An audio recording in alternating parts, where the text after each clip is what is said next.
All right, good people. It's your girl, Kim McBride, also known as Get Keys with Kim. I'm not in my car doing my car confessionals as I normally do. Instead, I am in a hotel lobby, but not in the way that you think. I am meeting my best friend because she's taking me to this holiday showcase or show for WWE wrestling. But while I'm sitting here waiting for her to arrive, let's talk about why it's a really good idea to purchase during the winter holiday. Let's start with number one, and that's less competition. There are less people out there looking to buy houses. And I'm going to tell y'all, I think it's because nobody wants to be out in the cold, because I don't like the cold. I love Christmas time, but I don't like the cold. And there's a lot of people that feel the same way. So there's definitely less competition. And you have motivated sellers. So for whatever reason, the sellers need to sell. Most people like to sell in the springtime. But whether it's job relocation, whether it's a new school district, whether it's some other life change or something going on in their personal lives, sellers are motivated. Like, they're like, all right, come on, let's hurry up and get this done, especially before the new year. And so a lot of times you'll get sellers that will give you what's called concessions. So they might give you closing cost help. They might, throw some things into the deal that weren't normally there. Like, it's starting to look good for you. Now, this is my favorite. You get to see what this house is made of.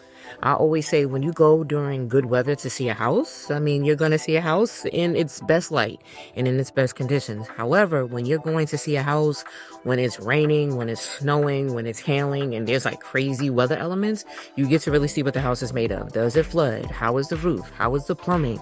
Does the heat work? All of those things that will be extremely important to you when you move into this house. Like, you don't normally get to see the house representative. You get to see like the true bones of the house. Now, this is not guaranteed, but I always say this is a good way to tell whether a house is a good deal or not. Then there's the option to possibly have a faster closing, right? This is the slow months for us. So basically, like from November to like late March, early April is like really slow for us in real estate. So not only are the realtors slow, but the lenders are slow, title companies are slow, inspectors are slow, and so they're going to get to it. They're like snapping to get work done. And so you may be able to close in less than 30 days, but not all the time. And then finally, my two favorite, prices may be lower. Again, remember we talked about motivated sellers. Sometimes they'll let you go down on the price. That's not always my first suggestion. Like, speak with your real estate agent, come up with a strategy that works specifically for you and the offer you plan to submit on a house. But there may be the possibility to lower your asking price. And then my favorite part, depending on when you buy the house, you could get an end of the year tax benefit. Okay. Now, again, for some people, it may not be much because you might be purchasing like very close to the end of the year. But for some, even if you purchase at the top of the year, right, you get all of those tax benefits for 10, 11, 12 months. Y'all, get into the game. This is when you need to be purchasing in the wintertime. Possibly lower prices, motivated sellers, closing quicker, potentially lowering the price. You get to see the bones of the house, like what the house is really made of, and you get the tax benefit. Don't say I didn't give you anything.